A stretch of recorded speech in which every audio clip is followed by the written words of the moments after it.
Hello friend, ನಾನು ನಿಮ್ಮ ಹಳ್ಳಿ ವೆಲ್ಡರ್. ಈ ಮನೆಗೆ ತೊಟ್ಟಿ ಮನೆ ಅಂತಾರೆ ಕಣ್ರಿ. ನಾವು ಬರೀ ಇಲ್ಲಿ ವೆಲ್ಡಿಂಗ್ ಕೆಲಸ ಮಾಡಿರೋದು ಅಷ್ಟೇ. ನಮ್ಮದು ವೆಲ್ಡಿಂಗ್ ಕೆಲಸ ಮಾಡಾದ್ಮೇಲೆ ಪೂರ್ತಿ ಮನೆ ಎಲ್ಲ ಓಪನಿಂಗ್ ಆದಮೇಲೆ ಇದು ವಿಡಿಯೋ ಮಾಡಿರೋದು. ಮನೆ ತುಂಬ ಚೆನ್ನಾಗಿ ಬಂದಿದೆ. ಇದಕ್ಕೆ ತೊಟ್ಟಿ ಮನೆ ಅಂತಾರೆ.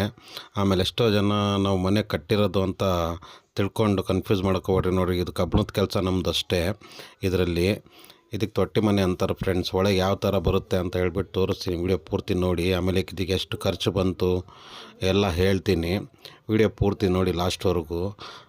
ಆಮೇಲೆ ನೋಡಿರಿ, ಇಲ್ಲಿ ಮೇಲೆ ಕಾಣ್ತೈತಲ್ಲ ಕಬ್ಬಣ, ಅದನ್ನು ನಾವು ಹಾಕಿರೋದು ಫ್ರೆಂಡ್ಸ್. ಇದು ಎಲ್ಲ ಮರದ ಕಂಬಗಳು ಹಾಕ್ಕೊಂಡಿರೋದು ಇವರು. ಆಮೇಲೆ ಇದಕ್ಕೆ ಯಾಕಪ್ಪ ತೊಟ್ಟಿ ಮನೆ ಅಂತ ಹೇಳ್ತಾರೆ ಅಂದರೆ, ನೋಡಿರಿ ಒಳಗೆ ಕಾಣ್ತೈತಲ್ಲ, ಅಲ್ಲಿ ಮಧ್ಯದಲ್ಲಿ ಮನೆ ಮಧ್ಯ ತೊಟ್ಟಿ ಇರುತ್ತೆ ಫ್ರೆಂಡ್ಸ್. ಹಂಗಾಗಿ ಇದಕ್ಕೆ ತೊಟ್ಟಿ ಮನೆ ಅಂತಾರೆ. ಈ ಮನೆಗೆ ಖರ್ಚು 80 ಲಕ್ಷ ಆಗಿದೆ ಅಂತ ಹೇಳ್ತವ್ರೆ. ಎಲ್ಲ ಟೋಟಲ್ ನಮ್ಮದು ಕಬ್ಬಣದ್ದು, ಗಾರೆದವ್ರದ್ದು ಪ್ರತಿಯೊಂದು ಎಲ್ಲ ಸೇರಿ 80 ಲಕ್ಷ ಆಗಿದೆ. ಇದು ಬಂದು 36-26 ಏನೋ ಮೆಜರ್ಮೆಂಟ್ ಇರೋದಂತೆ ಮನೆ ಇದು. ಹಂಗೆ ಟೋಟಲ್ ಅಮೌಂಟ್ ಎಷ್ಟಾಗಿದೆ ಅಣ್ಣ ಅಂತ ಕೇಳಿದ್ದಕ್ಕೆ 80 ಲಕ್ಷ ಖರ್ಚಾಗಿದೆ ಅಂತ ಹೇಳ್ತವ್ರೆ. ವಿಡಿಯೋ ಇಷ್ಟ ಆದರೆ ಲೈಕ್ ಮಾಡಿ, ಕಮೆಂಟ್ ಮಾಡಿ, ಶೇರ್ ಮಾಡಿ, ಫಾಲೋ ಮಾಡಿ. ಯಾರು ಮಾಡಿಸೋರಿದ್ರೆ ಫೋನ್ ನಂಬರ್ ಹಾಕಿರ್ತೀವಿ, ಫೋನ್ ಮಾಡಿ. ಇದರಲ್ಲಿ ನಮ್ಮದು